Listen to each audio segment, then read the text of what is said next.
La Segunda Guerra Mundial fue el conflicto bélico más cruel y violento en la historia de la humanidad. Se estima que 70 millones de personas perdieron sus vidas. Las batallas menos conocidas se llevaron a cabo en el Ártico, en medio del hielo, la nieve y un frío terriblemente mortal. Aún hay mucho por investigar acerca de estos sucesos.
Anoche y el acuerdo naval anglo-germano como un símbolo del deseo de que nuestros pueblos nunca más tengan que enfrentarse en una guerra.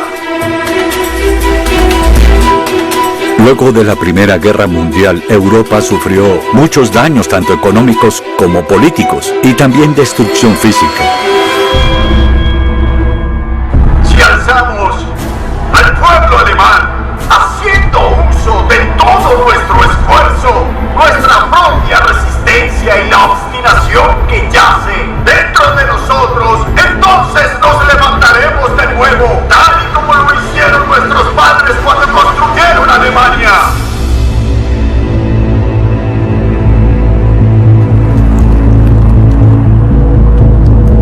Carretera de Raate, Finlandia.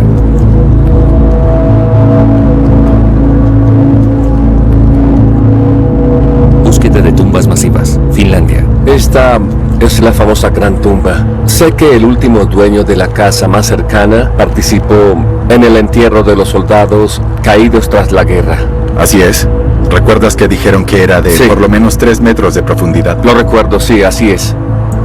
No hay un número exacto sobre la cantidad de tumbas. Solo rumores y hasta ahora podemos comprobar realmente. No se habían hecho estudios similares anteriormente.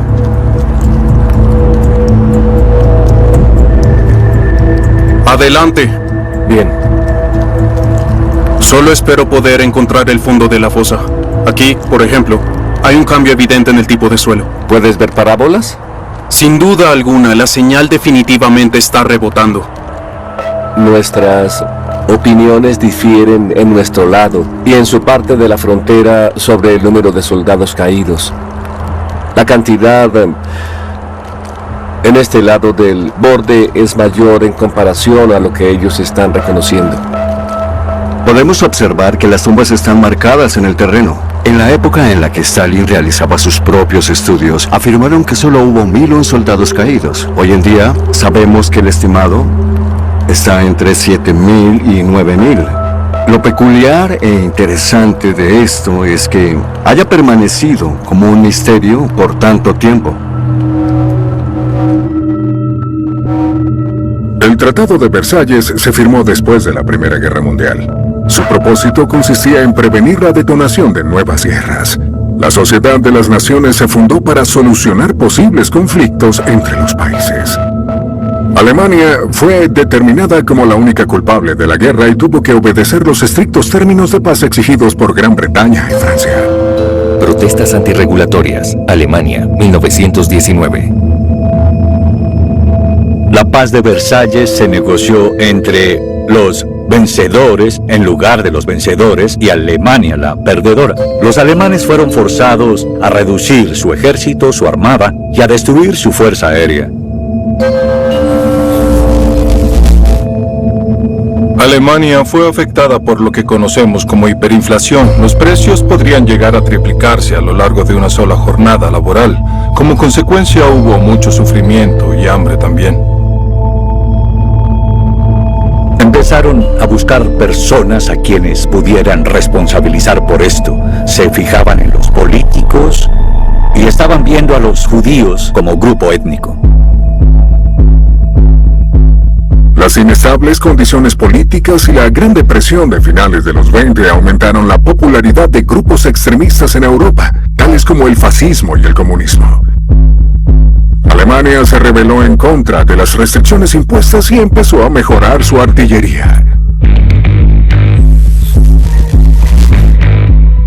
Alemania comenzó a evadir los términos del Tratado de Versalles tras finalizar la Primera Guerra Mundial. Se sabe que realizaron pruebas de un precursor del bombardero en Picado Stuka, en Suecia.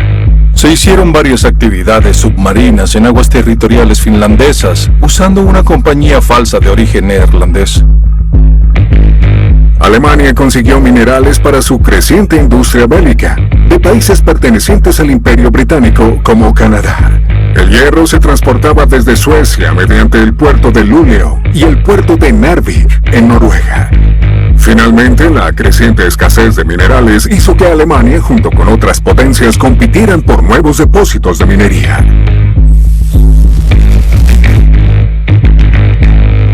La Unión Soviética estaba un poco más interesada que Alemania en el área del Ártico en general. Ambos exploraron más, asentaron más infraestructura en esa área.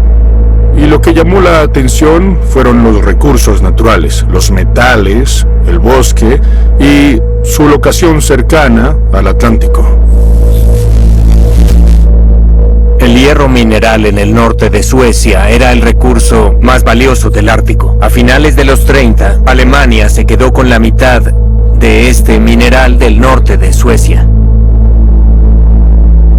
Había una escasez extrema en cuanto a todo lo que se necesitaba para manufacturar tecnología armamentista moderna. En primer lugar, esto incluía metales, menas y también metales preciosos.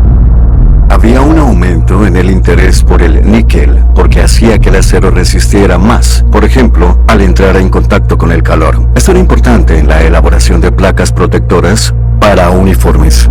Puerto de Linnanmäki, Finlandia, década de 1930. En 1934, una compañía británica llamada Mont, que era una sucursal de la compañía canadiense Inco, acordó construir y desarrollar en colaboración con el gobierno finlandés una mina en la provincia de Petsamo. El gobierno finlandés decidió cederla a los británicos para que la desarrollaran en lugar de los alemanes.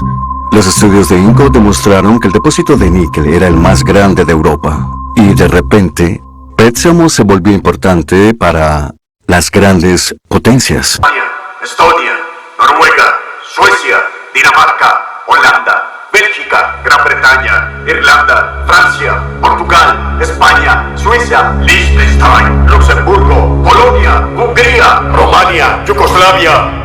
Remilitarización de Renania, Alemania, 1936. Tras su ascenso al poder, Adolf Hitler comenzó a expandir el territorio alemán hacia los países vecinos. Sin embargo, la situación política entre las superpotencias no se complicó sino hasta que Alemania exigió dominar Sudetenland en Checoslovaquia. Acuerdo de Múnich, Alemania, 1938. Gran Bretaña y Francia forzaron a Checoslovaquia a ceder ese territorio bajo el Acuerdo de Múnich. ¿Paz? Eso no fue paz.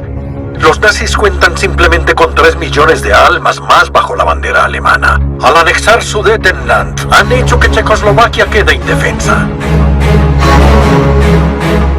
Puede decirse que el Acuerdo de Múnich fue la forma de deshacerse del Tratado de Versalles. Eso acabó con las regulaciones del acuerdo anterior. La situación era extremadamente tensa, y los nórdicos no tardaron en percibirlo. Pero estos se habían declarado neutrales y confiaban en que la Sociedad de las Naciones evitaría que estallara una nueva guerra. Durante todo el periodo, entre las guerras mundiales, se sabía que Finlandia solo tenía una amenaza en su política exterior, y esta provenía de la Unión Soviética. Finlandia buscó la protección de la Sociedad de las Naciones contra esa amenaza.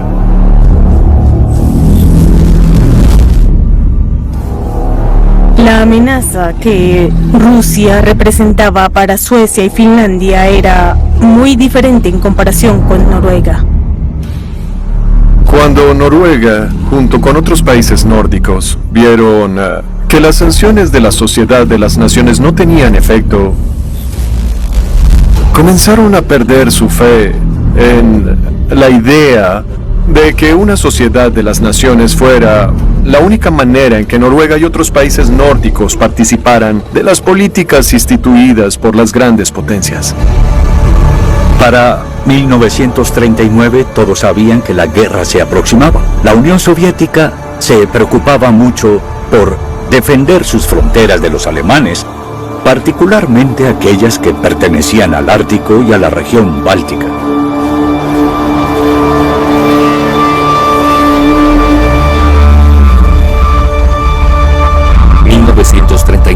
Agosto. En agosto de 1939, Alemania y la Unión Soviética firmaron un pacto de no agresión bilateral. El compañerismo abierto entre Hitler y Joseph Stalin causó un impacto político entre las grandes potencias. El Pacto Germano-Soviético es quizás el convenio más impactante que haya existido en toda la historia de Europa. Como protocolo extra, ambas partes también acordaron cuáles serían las zonas de influencia que corresponderían a los países vecinos soviéticos y alemanes. Para empezar, Lituania y parte de Polonia pertenecían a Alemania. La zona de influencia de Stalin abarcaba el resto de Polonia, parte de Rumania, Estonia y Letonia en el Báltico, y Finlandia en los países nórdicos. Había un agente estadounidense en la embajada alemana en Moscú. En otras palabras, un espía norteamericano. Inmediatamente después de eso, el espía le reportó a sus superiores y al presidente Roosevelt sobre la firma de un protocolo secreto, además del pacto oficial. Roosevelt ordenó que se le informara a Finlandia de este pacto. De hecho, el protocolo incluido no mencionó directamente el hecho de que Finlandia pertenecía a la zona de influencia soviética. Sin embargo, los finlandeses sabían que la división entre estos territorios, entre Alemania y la Unión Soviética, existía. Cuando los finlandeses preguntaron a Alemania sobre este acuerdo, ellos lo negaron rotundamente. Hitler estaba muy feliz de permitir que Ribbentrop firmara un pacto con el ministro extranjero Molotov de la Unión Soviética, quien prácticamente le dio a ellos lo que quería en la región báltica. Nunca fue un acuerdo a largo plazo y todos lo sabían. Quizá Stalin esperaba que durara un poco más. A decir verdad, la artillería soviética no estaba realmente preparada para la guerra. La Unión Soviética necesitaba con mucha urgencia tiempo extra con el propósito de construir nuevos aeródromos, construir vías férreas para el transporte de suministros y equipamiento militar para poder sostener una guerra. Hitler logró crear un buen cimiento para sus propósitos. En primer lugar, al firmar un pacto de no agresión con la Unión Soviética, esto implicaba que el hierro mineral podría transportarse libremente a través del mar Báltico. Ambos países procedieron a realizar los objetivos pactados en el acuerdo casi de inmediato después de firmarlo. Alemania invadió Polonia desde el oeste y la Unión Soviética desde el este. Como consecuencia, Gran Bretaña y Francia le declararon la guerra a Alemania. Esto marcó el comienzo de la Segunda Guerra Mundial, que conllevaría a un terrible conflicto en la región ártica. Hitler nunca creyó que la Gran Bretaña le declararía abiertamente la guerra y estaba equivocado sobre ello.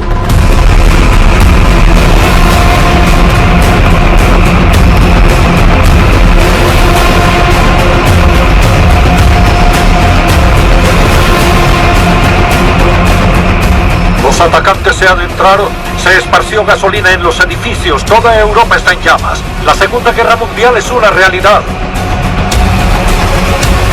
Gran Bretaña y Francia estaban en guerra con la Alemania nazi y necesitaban más tiempo, por lo que pretendían alargar la guerra para sofocar a Alemania económicamente al eliminar los suministros de comida y de materiales. Las importaciones de níquel que realizaba Alemania a la Mancomunidad de Naciones se acabó desde ese momento. Este suceso fue un gran impacto para Hitler. La industria armamentista alemana dependía de este elemento que se transportaba desde Canadá.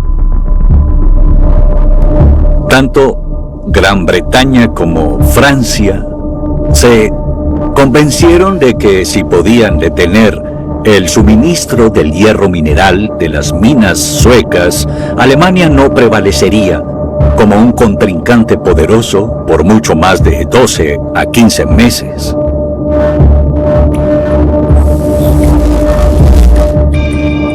El mineral se transportaba desde Gallipoli hasta Luleå para enviarlo, pero Luleå se ubica al extremo norte, en el Golfo de Botnia, donde el mar se congela por largos periodos de tiempo. Por ello Narvik era tan importante porque no estaba congelado. Desde allí los envíos cargados con hierro mineral sueco podrían navegar por todo el mundo.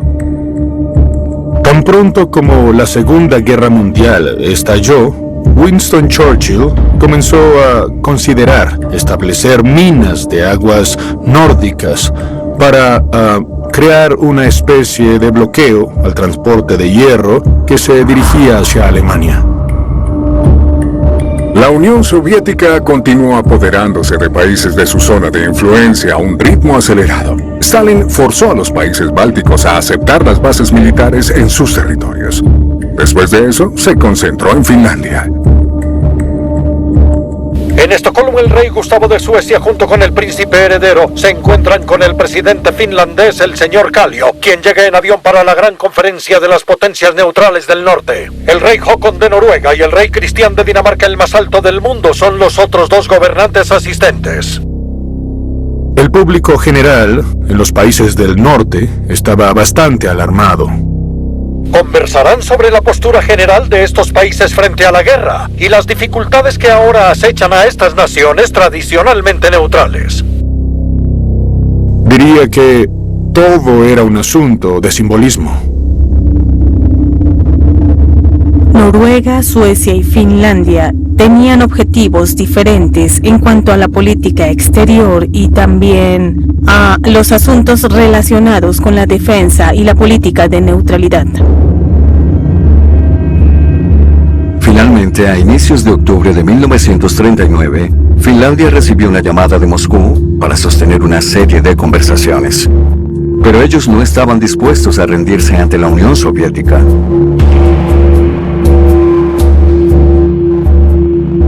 La Unión Soviética le presentó a Finlandia una serie de exigencias territoriales y la amenazó con declararle la guerra. Stalin le temía a la ofensiva alemana y quería proteger Leningrado, y particularmente el ferrocarril hacia Murmansk, vital para él. Pero a Finlandia no le interesaban las zonas ofrecidas por Stalin en la frontera. A decir verdad, la Unión Soviética había empezado los preparativos para una ofensiva contra Finlandia incluso antes de iniciarse las negociaciones.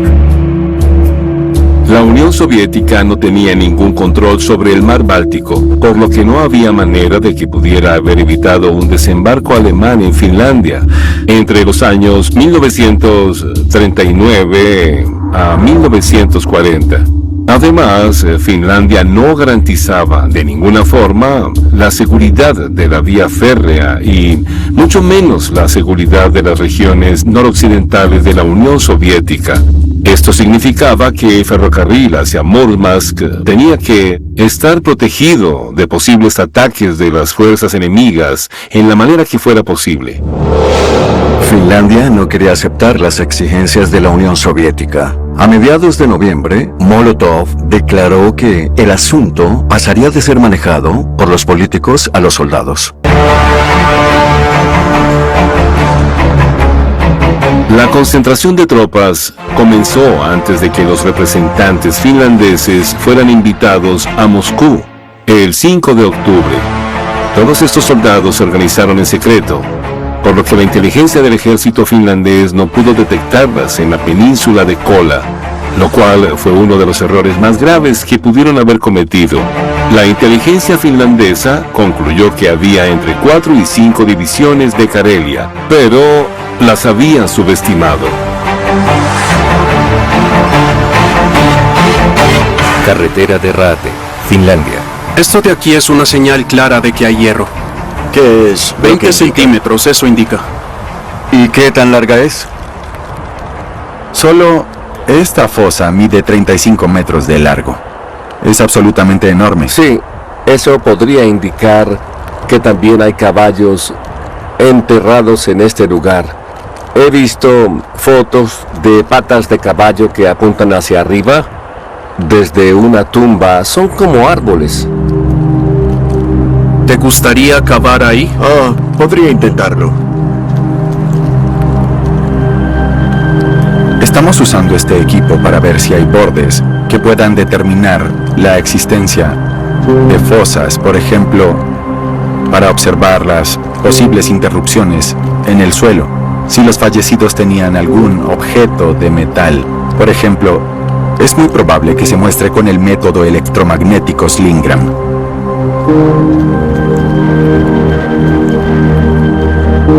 Este es, en todos los sentidos, un ejemplo clásico de una tumba hecha en una ciénaga, debido a que ya es posible distinguirla en el terreno por la vegetación y lo que la rodea. Cuando miras alrededor, ves pinos pequeños atrofiados creciendo lentamente.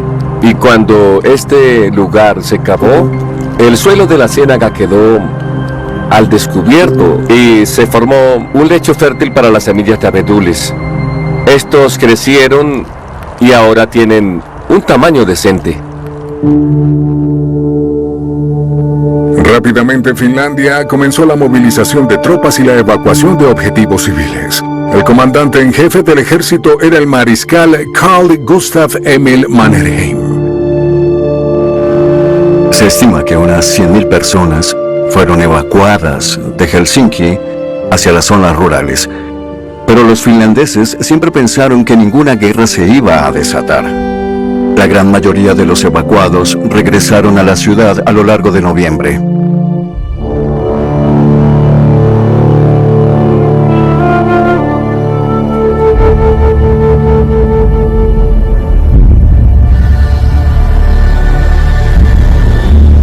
La guerra comenzó con una ofensiva propagandística. La Unión Soviética afirmó que Finlandia había disparado sus armas contra el pueblo de Mainila. Después de esto, ya no hubo forma de recuperar la paz.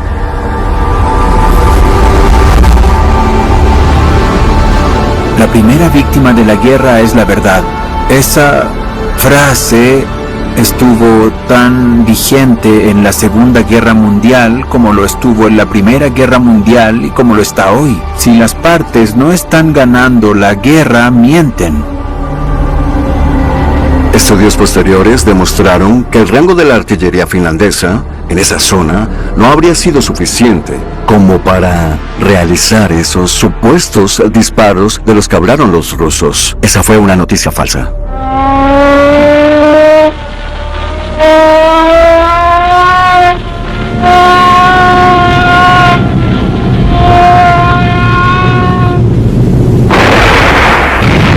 En el primer día de la guerra, Helsinki fue atacada por bombarderos. 91 civiles murieron durante ese catastrófico ataque. Fue espeluznante. El ejército ruso debía apresurarse y alcanzar los objetivos de la guerra en 3 semanas para cuando Stalin cumpliera 60 años el 21 de diciembre. Finlandia ya debía ser conquistada para esa fecha. El ejército soviético atacó Finlandia a lo largo de toda su frontera oriental. Había una gran diferencia en las fuerzas que luchaban en una región fronteriza de más de 1000 kilómetros de largo en medio del peor de los inviernos. Como no había otros eventos bélicos importantes en Europa, cientos de reporteros extranjeros llegaron a Finlandia. La noticia del ataque se difundió por todo el mundo. Para el 1 de diciembre, los periódicos de París y Londres reportaban que las tropas soviéticas habían cruzado la frontera oriental finlandesa. Ningún periódico británico simpatizaba con las pretensiones rusas con respecto a Finlandia. Rusia era presentada como el agresor, y Finlandia se introdujo al público como un país vulnerable y victimizado. La visión general que tenía Europa respecto a Finlandia era que tenían pocas posibilidades de resistir por más tiempo. Los reportes sobre la situación en este país y el avance de los eventos de la guerra concordaban en gran medida con la información que los finlandeses ofrecían a los medios internacionales. La mayoría de las noticias que publicaban los medios internacionales provenían de la sala de prensa del Hotel Campen, donde los finlandeses les suministraban estas noticias. Para obtener datos confiables sobre las zonas de guerra, desde mi experiencia, mientras más cerca estés de la batalla, mejor información obtendrás. A los reporteros provenientes de Londres o París que iban a cubrir la guerra de invierno en Finlandia, en el Ártico en general, les parecía demasiado incómodo explorar en otro lugar que no fueran las ciudades o la capital y obtener información si era posible. El presidente organizó una conferencia para reporteros extranjeros en Finlandia. Explicó la situación que vivimos actualmente en nuestro país. El trabajo de estos hombres que conocen todos los rincones del mundo resulta de máxima importancia para nuestra nación.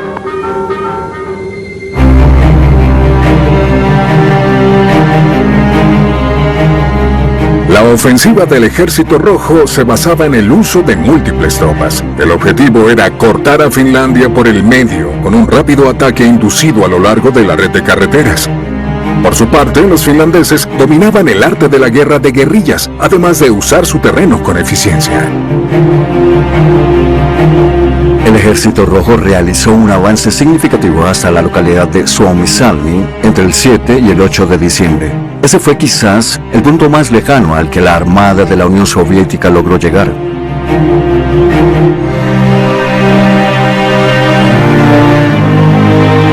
Las condiciones del Ártico fueron clave para que los finlandeses lograran controlar a las tropas rusas con un número reducido de hombres.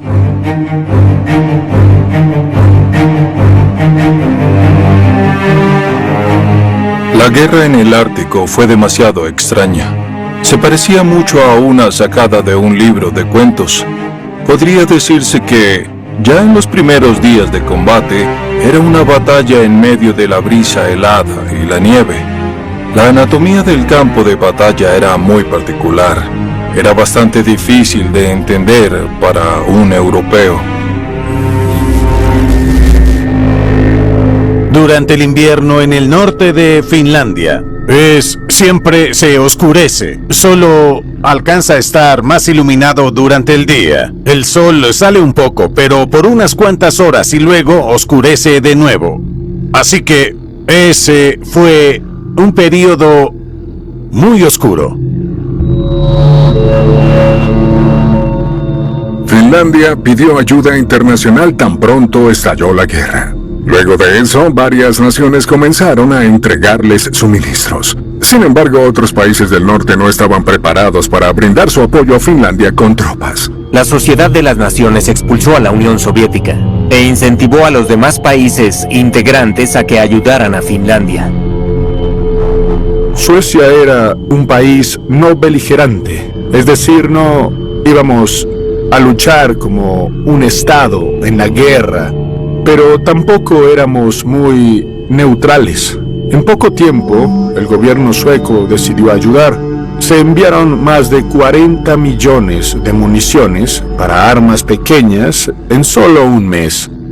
La pregunta de si la Unión Soviética también podía intentar realizar acciones agresivas contra Noruega fue discutida en la misma Noruega durante la Guerra de Invierno. Mientras su vecino luchaba contra la Unión Soviética, la extrema derecha noruega comenzó a establecer relaciones más cercanas con Alemania.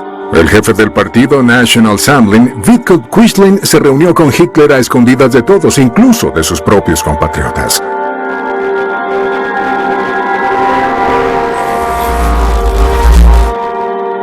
Las áreas del norte no parecían ser de gran importancia para Hitler en el otoño del 39.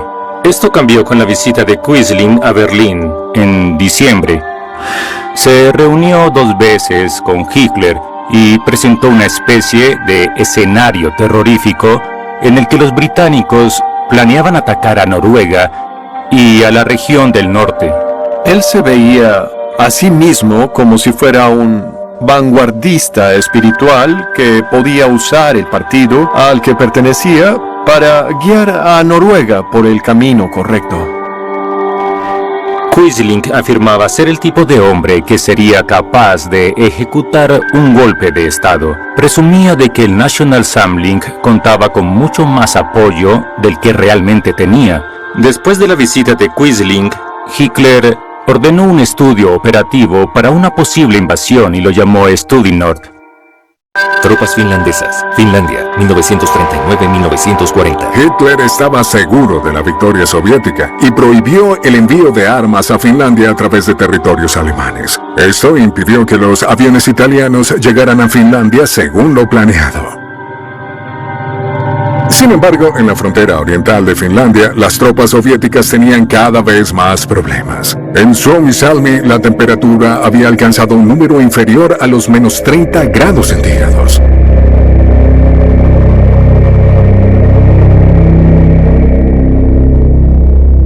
El Ejército Rojo sufrió una violenta derrota en la carretera de Kuusamo. Lo único que lograron fue escapar cruzando el hielo que cubría el lago Kiantajärvi. Los finlandeses alcanzaron a algunos de los grupos que huyeron. Habían instalado ametralladoras en camiones, con las cuales aniquilaron a todos los soldados de la Unión Soviética en medio del hielo. Ilustraciones de las luchas del lago Chianta, Italia, 1940. Archivo privado. Cuando supieron que la División 163 estaba en problemas, decidieron enviar a toda la División 44 para que los ayudaran. En 5 días, la División 44 ucraniana estaba fraccionada en varias unidades asediadas, lo cual significó que sus líneas de suministro habían sido interrumpidas. Esto sucedió porque los ucranianos habían ido a Finlandia con equipamiento de verano. Tuvieron que pasar prácticamente 3 semanas en condiciones glaciales. Las condiciones en todos los ámbitos eran terribles. Estabas completamente exhausto. Si te acostabas y luego te dormías, entonces morías. El cuerpo se congelaba en algún momento. La temperatura seguía bajando. No había más comida y los soldados no se atrevían a salir de sus refugios.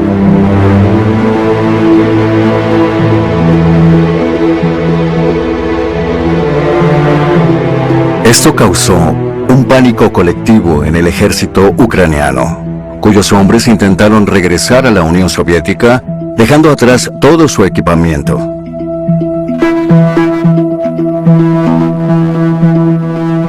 Carretera de Raate, Finlandia. Búsqueda de tumbas masivas, Finlandia. Eso suena mucho mejor. El tono indica que se está conectando.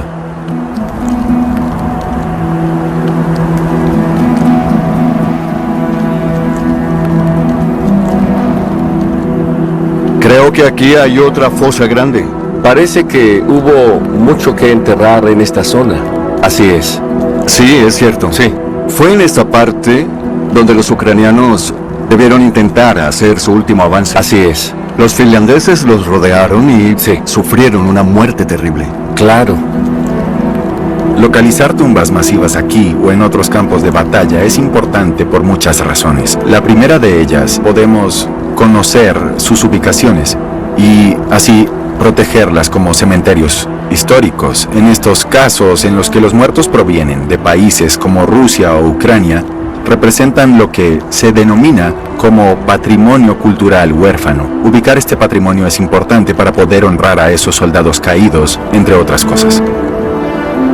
Si cayeron 8.000 ucranianos en esta que sería una posible zona de combate, entonces habría un cuerpo por metro en una extensión de 8 kilómetros para tener una idea de la escala y la magnitud sobre lo que estamos conversando.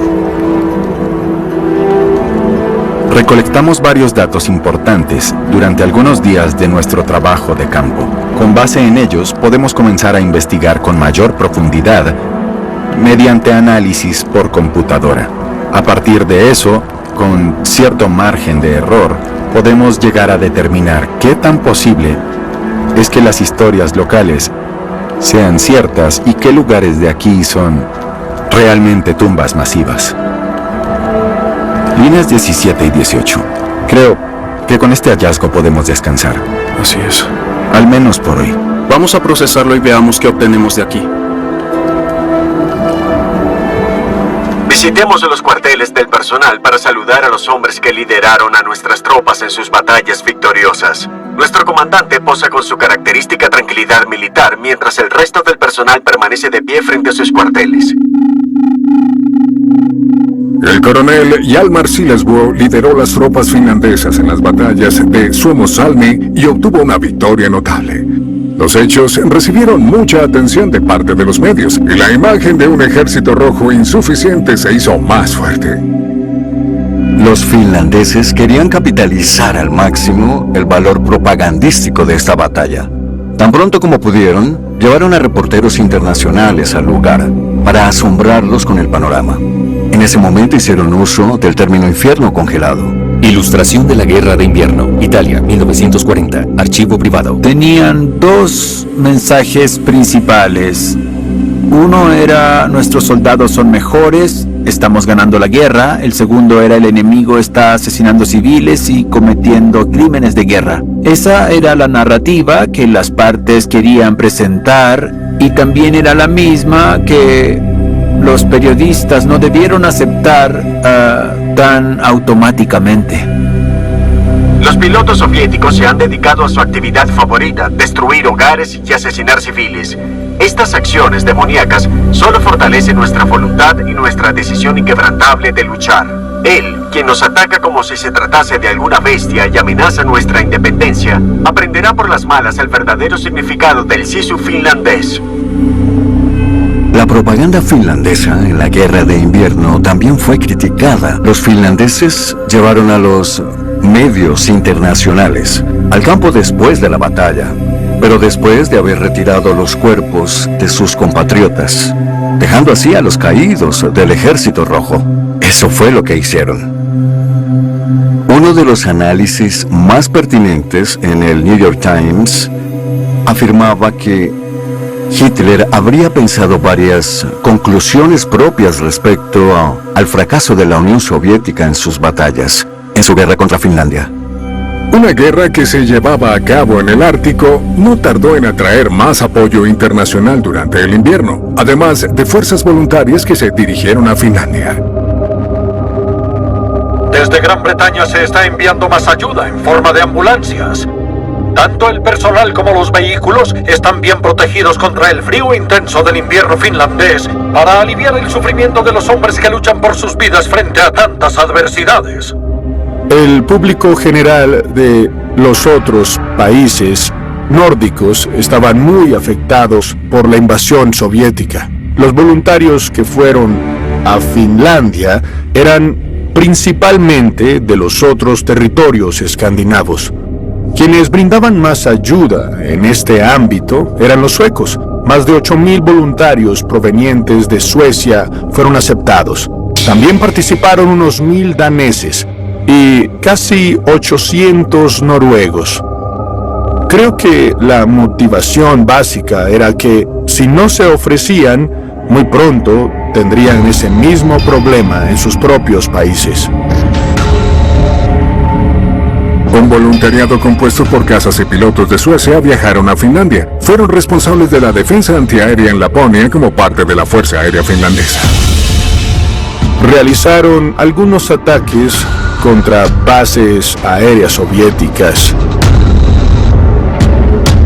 Luego de la primera misión operativa de los pilotos voluntarios suecos, Luleå fue bombardeada. Después hubo un ataque similar, pero mucho más grande en febrero. Pajala, en la frontera finlandesa, sufrió un bombardeo que podría no haber sido un hecho accidental. La situación internacional sigue centrada en el destino de Finlandia, y los bombardeos soviéticos a la ciudad finlandesa de Pajala reavivan la tensión bélica ya existente entre Rusia y Escandinavia. A pesar de algunas victorias aisladas, Finlandia continuaba presentando dificultades bajo la presión de las fuerzas soviéticas. Los finlandeses reiteraron la solicitud de ayuda internacional en batalla. Rápidamente, Francia y Gran Bretaña presentaron planes para enviar tropas a Finlandia. El primer ministro francés Édouard Daladier hizo todo lo posible para apoyar a Finlandia en la guerra contra la Unión Soviética. Daladier tenía una idea, un plan interesante que consistía en desembarcar en Petsamo y unirse a las fuerzas finlandesas desde este sitio, antes de realizar un ataque conjunto hacia el este y directamente al ferrocarril de Murmansk. El problema de los franceses era que no tenían los medios para hacerlo, por lo que tenían que venderles la idea a los británicos para contar con sus recursos. Pero Gran Bretaña estaba mucho más comprometida con realizar la invasión a través de Narvik que por Petsamo. El primer ministro francés Édouard Daladier y el primer lord del almirantazgo de Gran Bretaña Winston Churchill debían obtener permiso de los países vecinos para ejecutar la operación. Había sospechas de que el verdadero objetivo de su plan era apoderarse de las minas suecas. Área minera de Kiruna, Suecia. No pienso que la fuerza expedicionaria franco-británica habría ido más lejos que a Luleå o a los yacimientos de hierro de Kiruna y Gällivare. No he visto ninguna evidencia en los documentos que he revisado de algún plan secreto para ir más allá de ese punto. Tanto Estocolmo como Oslo realizaron anuncios estrictos y sin ambigüedades. Declararon que no serviría y que no querían que se realizara la operación. Si lo intentaba, lo rechazarían con sus propias fuerzas armadas. Churchill reaccionó muy mal, por supuesto, cuando Noruega y Suecia sentenciaron que las tropas francesas y británicas no podían pisar sus territorios, y dijo que lo harían de todos modos. La operación debía comenzar a mediados de marzo. Para entonces, Finlandia debía emitir una solicitud oficial de ayuda, declarando que deseaba esa operación para defenderse de la Unión Soviética. Londres y París creían que esta estrategia de guerra no se podía ejecutar sin una solicitud pública y oficial por parte de los finlandeses. Gran Bretaña y Francia no podían atacar países neutrales como Noruega y Suecia. La información acerca de estos planes también llegó a oídos de Stalin, quien aceptó negociar la paz con Finlandia. Finlandia nunca emitió una solicitud definitiva de ayuda en relación con el envío de tropas. En cambio, comenzó a negociar la paz con la Unión Soviética. Stalin estaba al tanto, con números exactos, de todos y cada uno de los proyectos que Francia y Gran Bretaña tenían en mente. Por esto, tales proyectos tuvieron un impacto fundamental en la firme decisión de Stalin de buscar la paz entre la Unión Soviética y Finlandia, en una situación en la que la guerra de invierno se inclinaba cada vez más hacia una victoria soviética. 1940, marzo. Alemania instó a Finlandia a negociar la paz. Suecia fue intermediaria en la negociación y dio a entender que interrumpiría su ayuda internacional a menos que Finlandia cumpliera con las exigencias de los soviéticos. Si Finlandia no acepta las propuestas recientes de la Unión Soviética para la paz, cortaremos la ayuda. Finalmente, Finlandia cumplió con las exigencias soviéticas, para decepción de Francia y también de Gran Bretaña. Al pensar en la heroica defensa de nuestra nación y las condiciones para la paz establecidas por la Unión Soviética, nos consume un profundo dolor por la división que ahora tendremos que hacer de nuestro amado país. En realidad era una labor abrumadora para nuestro ejército defendernos solos del enemigo. Después de todo, no logramos contar con una asistencia internacional considerable, ya que los gobiernos de Suecia y Noruega se negaron a permitir que las fuerzas occidentales pasaran por sus territorios. La caída del gobierno de Daladier, Francia, 1940. La paz negociada por los finlandeses fue vista como una gran decepción en Francia. A inicios de febrero, el primer ministro Daladier había declarado que su gobierno ayudaría a Finlandia de alguna u otra forma. Al no poder cumplir, se vio obligado a dimitir. Fue el fin de su gobierno. Tras el fin de la Guerra de Invierno, la Unión Soviética tomó el control de los territorios que quería de la costa del Golfo de Finlandia y el Océano Ártico, incluyendo todo lo que había a lo largo de la línea de demarcación. Las tropas soviéticas abandonaron la región de Petsamo que habían invadido y dejaron la mina de níquel en manos de los finlandeses. Habría sido extremadamente riesgoso apoderarse de esa zona al final de la Guerra de Invierno. Las potencias occidentales y Alemania tenían intereses allí. Ese tipo de captura, sin ninguna duda, habría provocado muchos problemas para las relaciones internacionales de la Unión Soviética. Uno de los lugares estudiados está en el siguiente espacio despejado. Se trata de una tumba. Según las historias locales, en la superficie, esta anomalía se mostró como vegetación diferente y varios tipos de suelo. Aquí podemos observar algunos mapeos. Se ven varios. A diferentes frecuencias. Son anomalías reconocibles. Las lecturas de conductividad más altas están asociadas a la fosa de la tumba. ¿Este tipo de trazados podría ser provocado por otra cosa, además de un hoyo cavado por personas? No. Y si lo comparamos con el mapeo realizado por el Slingram, arrastrando el radar de penetración terrestre, a la derecha vemos que tienen una correlación muy buena. De acuerdo con los locales, por lo menos 79 hombres se encuentran enterrados allí.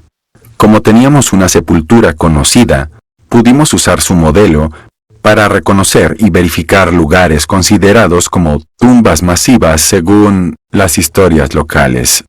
Ahora tenemos al menos una cantidad considerable de sepulcros como estos en la carretera de Raate.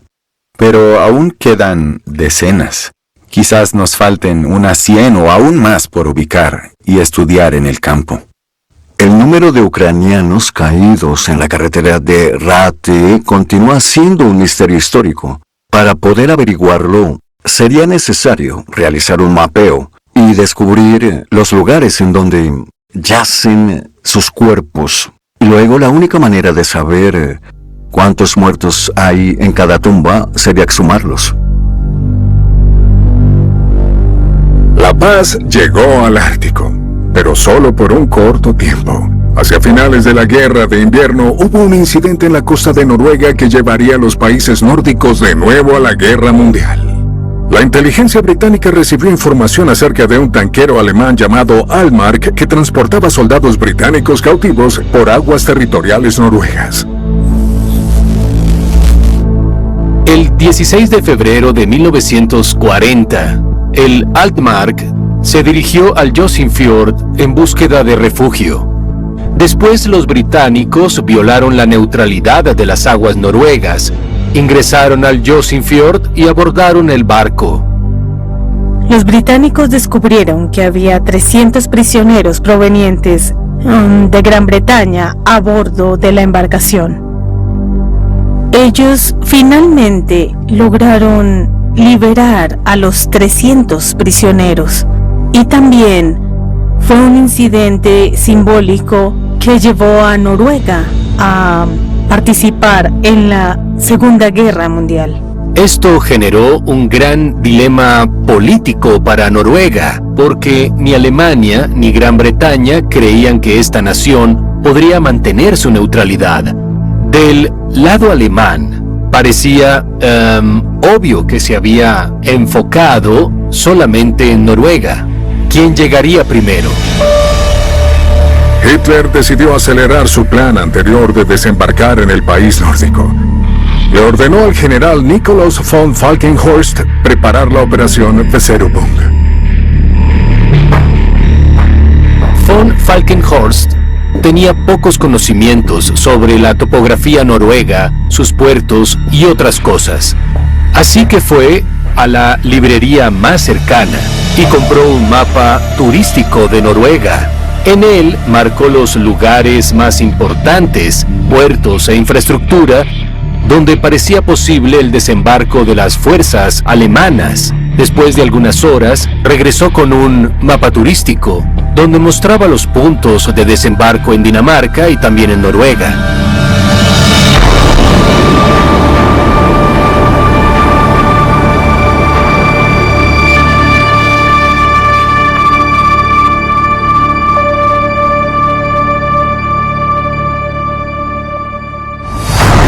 En el próximo episodio.